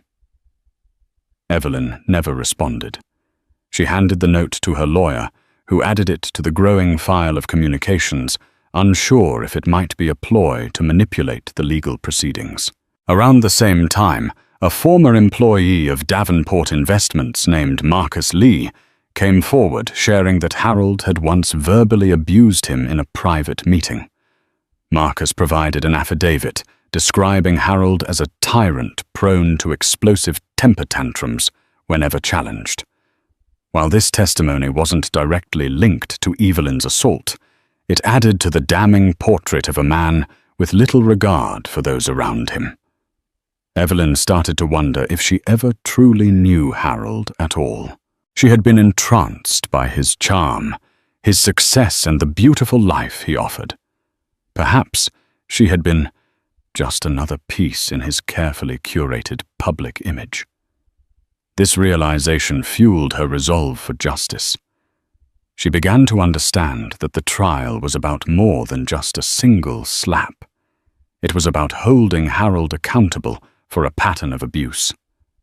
Late at night, she wrote in her journal, "I'm not fighting just for me. I'm fighting for every woman who's been silenced by fear, every child who deserves a loving home, and the future I want for my baby." The courtroom buzzed like a hive on the first morning of the trial. Long before the doors opened, reporters crowded the courthouse steps, their breath fogging in the early morning chill. News vans lined the curb like battle tanks, their antennas pointed to the sky. Inside every seat was filled lawyers, journalists, court staff, and a few silent strangers who just wanted to witness a man of power finally face justice. Evelyn sat at the plaintiff's table, her posture dignified but tense. She wore a simple navy dress and minimal makeup. She didn't need embellishment. The faint bruise along her jaw had faded, but the memory it carried still throbbed beneath the surface. Her lawyer, Janet Morales, sat beside her, focused, calm, and determined. Across the room, Harold Davenport entered, flanked by Bernard Stein and a second attorney. His navy suit was crisp, his hair carefully styled, but he looked thinner than before, his jaw tighter, his eyes a shade duller. The cameras had captured his fall from grace for weeks, but here under oath there would be no curated image, only truth. Judge Mary Kingsley entered promptly, the courtroom rising in unison. She surveyed the room with a cool, measured gaze before nodding to the attorneys. "Let us begin. James Underwood." The prosecutor stood and launched into a piercing opening statement. "This case is not about business. It's not about society pages or philanthropy. It's about a woman, a wife, struck in public while pregnant. It's about a man who believed his wealth would shield him from consequence. But in this courtroom, we are all equal under the law." His words settled into the silence like weights dropped into water. When Stein took his turn, his tone was somber. "Davenport is not a monster. He's a man under immense pressure who made a terrible mistake. We will show that this was an isolated incident, not a pattern. A moment of emotional failure, not cruelty." The real moment began when Evelyn was called to the stand. She walked slowly, every step echoing in the wood-paneled chamber. She placed her hand on the Bible, swore the oath, and sat down, clutching a tissue in her lap. Underwood guided her through the beginning, her marriage, the pregnancy, and the night of the incident. "I walked into the restaurant," Evelyn said, her voice low but steady, "and saw my husband laughing with another woman. I was humiliated. But more than that, I was scared. Scared because when I confronted him, he didn't apologize. He hit me." She paused, blinking back tears. It wasn't just the slap. It was the way he looked at me. Like I was the problem. Like I deserved it. The jury sat motionless. Some jurors looked at her with open empathy. Others scribbled quietly. During cross-examination, Stein treaded carefully. "Mrs. Davenport, would you say your marriage had challenges before this night?" Evelyn nodded. "All marriages do. But challenges don't excuse violence." Stein pressed further, attempting to imply her presence at the restaurant was confrontational. "You showed up uninvited, emotional upset. Is it possible things escalated too quickly?" Evelyn's eyes narrowed slightly. He didn't even hesitate. That was not escalation. That was a choice. Silence followed. Even Stein backed off, realizing he was dangerously close to pushing the jury the wrong way. As court adjourned for the day, Fiona met Evelyn in the hallway and wrapped her arms around her. "You did it," she whispered. "You told the truth." Reporters leaned over the barricades, microphones extended, but Evelyn kept her eyes on the door ahead. She hadn't walked out with justice yet, but she had walked in with courage. And that was the first step in reclaiming her story. The second day of trial began under a grey, unsettled sky. Inside the courthouse, a palpable sense of anticipation gripped every corner. Reporters lined the marble steps outside, speculating on what might come next. Everyone was talking about the witness expected to take the stand, Serafina Rossetti. She arrived at the courthouse in a dark sedan with tinted windows. Gone were the plunging necklines and camera-ready smiles. Today, Serafina wore a sleek black dress with long sleeves and her hair pulled back into a tight bun. The look was deliberate, composed, restrained, almost somber. The court bailiff led her through the back entrance, but not before a few quick shutter clicks from alert photographers caught her profile. Inside the courtroom, the atmosphere was electric. As Serafina walked down the aisle to the witness stand, Evelyn kept her gaze straight ahead, jaw tight. Fiona, seated beside her, offered a comforting squeeze of the hand. Across the room, Harold shifted in his seat, eyes unreadable. Prosecutor James Underwood began slowly. "Ms. Rossetti, thank you for being here. Could you tell the court how you first met Mr. Davenport?" Serafina's voice was low but clear. "We met at the Grand Regent Hotel lounge. I was singing at the piano bar. He approached me after my set. And when did the relationship become romantic?" Serafina hesitated. "A few weeks later. He said he was unhappy in his marriage. I believed him," the gallery murmured. Underwood pressed gently. "Can you describe Harold's demeanor during your time together?" He was intense, controlling in subtle ways, but also charming. He made grand gestures, lavish dinners, gifts, but when things didn't go his way, his temper flared. She glanced briefly at Harold, especially the night at La Belle Étoile. Underwood nodded. "Can you describe what you witnessed that night?" Serafina inhaled. He was already tense before Evelyn arrived. He called her names, said she was always nagging him about the baby. When she showed up, he panicked. But what shocked me most was how quickly the slap came. 1 second, he was glaring. The next, he struck her. There was no hesitation. Gasps echoed through the room. Harold's eyes darkened, his jaw tight. Bernard Stein stood for cross-examination. "Ms. Rossetti," he began coolly. "How long have you known the prosecution intended to call you as a witness?" "A few weeks," she replied. "During that time, did you speak to any media outlets?" "No." "Did you consider selling your story?" "No," she said, a slight edge to her voice. "But you must be aware that your name is now trending online. The mistress who helped take down Harold Davenport." That has value, does it not? Serafina didn't flinch. I didn't come here for value. I came to tell the truth. Isn't it true you continued seeing Mr. Davenport, even after knowing he was married?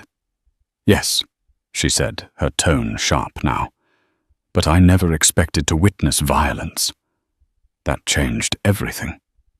Stein backed off, sensing the jury was leaning toward her. She had delivered more than testimony. She had added depth to the prosecution's portrait of Harold as a man who didn't just lose his temper, but simmered with rage beneath the surface. Next came Marcus Lee, the former Davenport Investments employee. A young man in his early 30s, Marcus spoke with nervous energy. He recounted an incident where Harold screamed at him in a closed-door meeting and threatened to end his career over a missed contract clause. It was just paperwork, Marcus said, but he exploded. I walked out that day and never looked back. Though not directly tied to the incident with Evelyn Marcus's account, bolstered the image of a man who used intimidation as a tool. By the end of day 2, the prosecution had laid out a pattern, not one of a single mistake, but of a man whose power insulated him from consequences until now. As the judge adjourned for the day, Evelyn caught Serafina's eye just briefly. For a fleeting second, there was no animosity between them, just the silent acknowledgement of a shared wound. By the 3rd day of trial, tension gripped the courtroom like a coiled spring. The prosecution had delivered a series of powerful testimonies, from Evelyn's haunting account to Serafina's damning implications, and now the defense was left with a singular risky strategy: put Harold on the stand. Bernard Stein wasn't fully confident in the decision, but Harold had insisted. He believed his voice could sway the jury, that his carefully practiced charm and narrative of stress and misjudgment might tilt the scales in his favor. After all, he had talked his way out of worse, or so he thought. The courtroom hushed as Harold rose, straightening his blazer and taking measured steps toward the witness box. The judge nodded. "You may proceed." He took a breath and began. "I grew up with nothing," Harold said, eyes flicking to the jury. "A 1-bedroom apartment, a single mother who worked 2 jobs. I built everything I have through hard work and sacrifice. I've created homes for thousands, jobs for hundreds. I've supported charities, sponsored programs. My life has been about more than just profit." His voice was steady, each word calculated. "But with success comes pressure. The past year has been overwhelming. Cracks in the company boardroom, betrayals, business partners fleeing. It felt like my world was slipping. I wasn't sleeping. I wasn't thinking clearly. That night," I snapped. He paused dramatically, letting the silence thicken. "I never meant to hurt Evelyn. It was a moment of weakness. I regret it with every part of me." A murmur spread through the gallery. Some nodded sympathetically. Others remained unmoved, arms crossed, expressions stony. Then came the cross-examination. Prosecutor James Underwood stood, his tone clipped. "Mr. Davenport, you described a moment of weakness. Do you believe pressure excuses striking your pregnant wife?" Harold stiffened. "I didn't say it excuses it. I said it explains it." Underwood's eyes narrowed. "You were calm enough to order an expensive bottle of wine.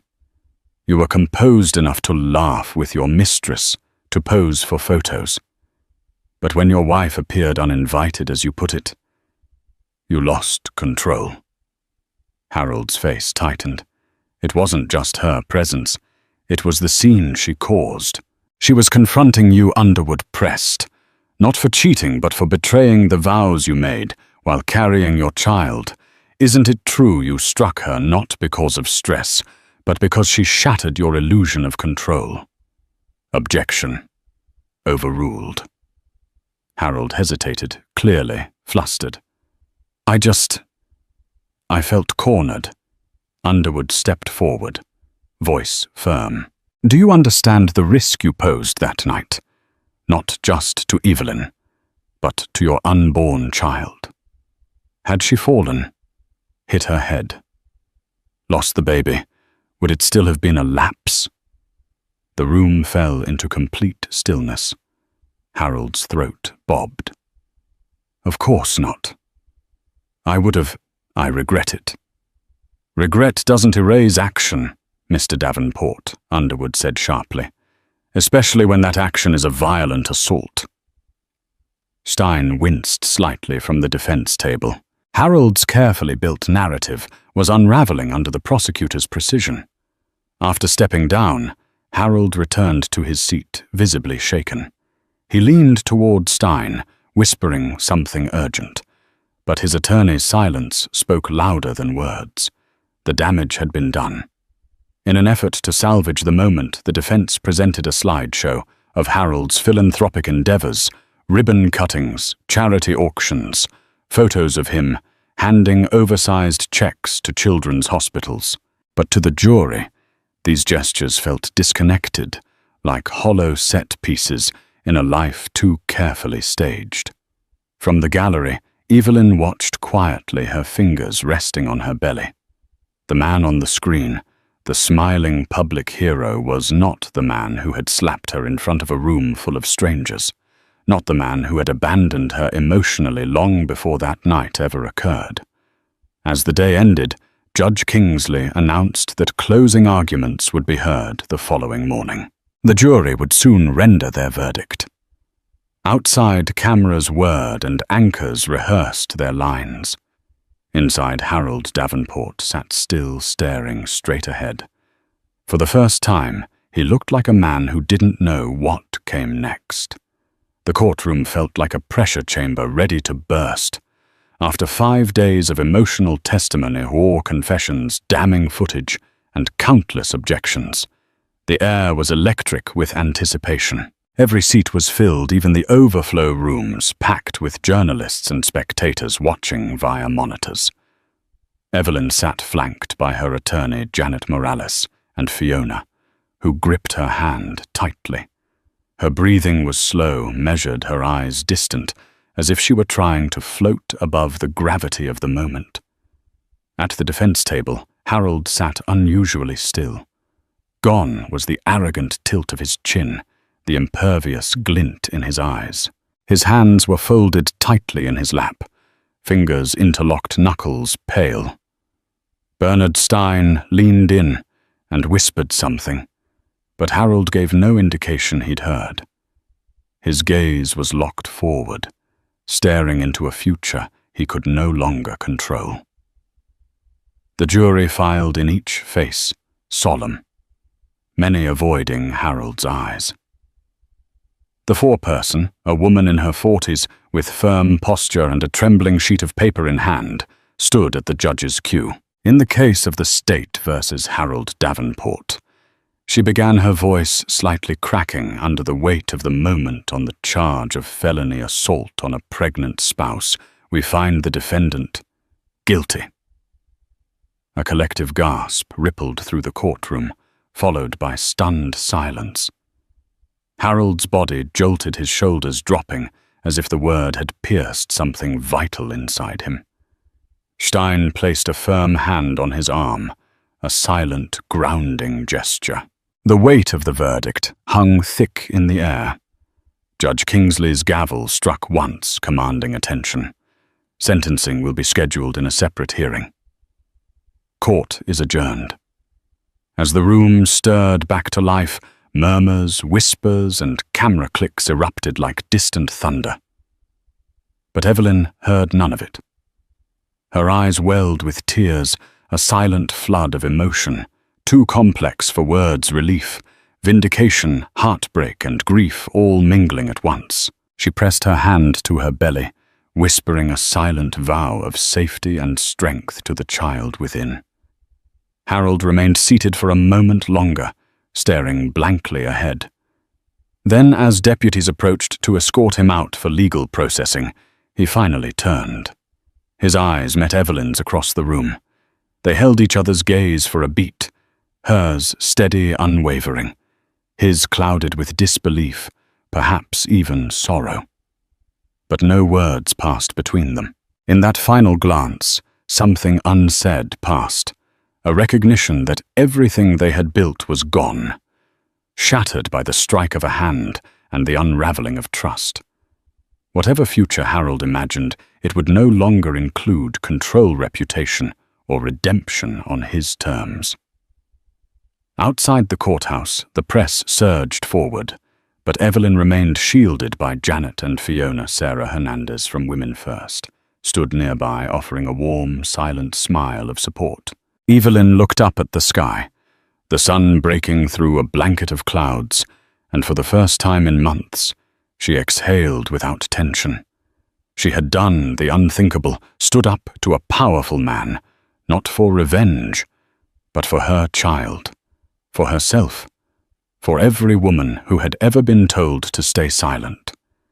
And though the road ahead remained uncertain, co-parenting, healing, rebuilding, it was hers to walk now free of fear. The verdict wasn't just a ruling, it was a rebirth. And so ends the saga of the millionaire whose pride and betrayal sparked a dramatic courtroom reckoning. Harold Davenport, once considered invincible, now faces the very real consequences of his choices. Meanwhile, Evelyn stands as a testament to courage, showing that even in the darkest hours, hope and justice can prevail. As she places a protective hand over her growing belly, she looks toward a future in which her child will never know the weight of fear or silence. If this story moved you, if you found yourself rooting for justice and resolution, please let us know by hitting the like button. Share it with your friends to spark important conversations about accountability and empathy. And don't forget to subscribe to our channel for more compelling tales that shine a light on the complexities of human relationships. Thank you for watching, and we'll see you in the next story.